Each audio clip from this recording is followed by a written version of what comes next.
Officials are investigating a second chicken farm south of Dunedin after hens showed signs of illness and some died, though no connection's been found with the first farm in Otago, where the highly aggressive H7N6 avian flu strain was identified.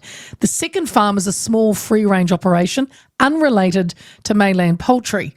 It has been isolated as a precaution and test results are expected soon. Now, back at the first farm, mainland poultry, 80,000 birds are currently being culled and strict biosecurity measures are in place, including a 10k buffer zone. Investigators are tracing possible links between the two, but have found no clear evidence yet. Well, let's get on to the man himself to find out more about this second farm and what MPI is doing. The Biosecurity Minister is Andrew Hoggard. We spoke with him earlier in the week. He's back with us. Andrew, good afternoon. Good afternoon. Well, a second farm, Andrew. Yeah, we don't know yet, but certainly taking a precautious approach, and as those signs were there of sick birds and some unexplained deaths, put a restricted place notice on it, and we will be hopefully getting the tests back very soon. I've sort of been watching my phone all day for a text message to come up to tell me what the test results are, but I assume it'll come in the next few hours. But I mean, the good news is the other farms that we've been testing so far, no signs are coming up there of any spread to either the other chicken sheds on that original property or any of their other properties. So okay. We'll keep testing and keep hoping that remains the same. Andrew, I mean, it was mentioned that the virus was likely contracted from wild waterfowl. Are there any measures that have been taken to monitor or manage the risk of transmission with wild birds onto poultry farms? Or is it really hard to do it? Well, it's pretty much, I mean, effectively what would happen, these free-range chickens, they have the barn in the middle with this mainland farm, and then they've got paddocks they can go out to. And so, of course, wild bird flies in, does its business on the grass, chicken comes out, scratches around that, contracts the low pathogen, goes back into the shed, that low pathogen virus circulates around, mutates, and boom, you have the high pathogen strain. There's not, aside from basically locking the birds up in the shed, there's not a lot else you can do. Any of these the farms that are affected, will they have any can they claim compensation for losses? I mean, mainland's lost 80,000 birds. Will the government be helping them?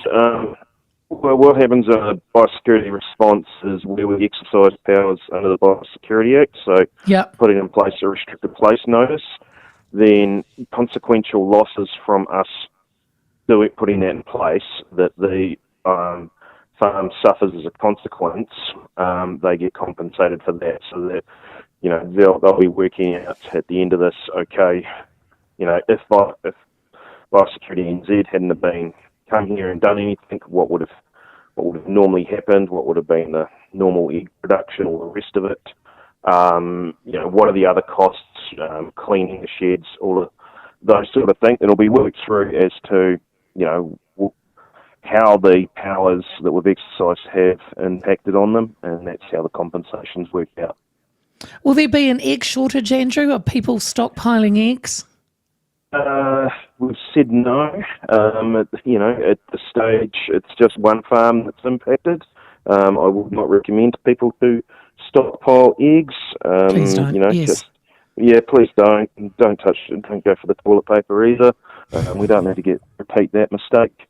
It's at this stage it's just one farm, so there's possibly two though, Andrew. Possibly two. The other one is quite small though. So, but at this stage, there's no risk. If it was to spread to more farms, then there might start to be an impact. But at this stage, no.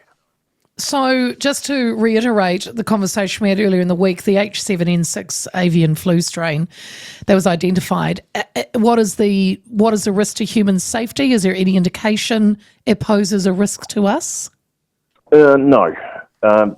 Food safety is, so long as you cook the chicken properly and cook your eggs properly, there is no risk to human health, which is standard for chicken meat at all times. If you don't cook it, you'll probably definitely get something. So yeah, it's just standard process with chick. Avian influenza is very heat sensitive, so 75 degrees for 30 seconds core temperature, and that'll kill the virus. So cooking removes any risk.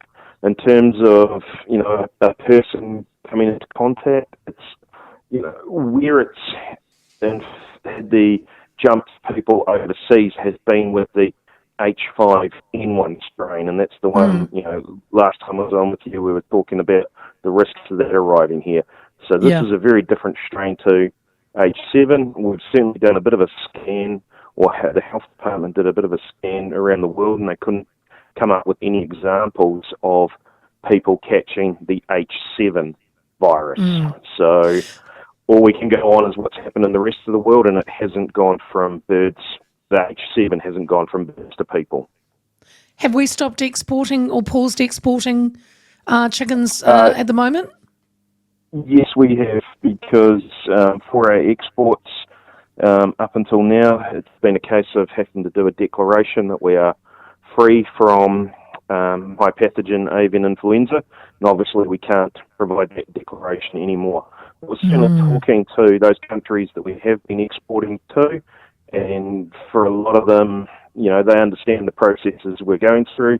They've been through similar things as well. So I think everyone's taken a bit of a pragmatic approach,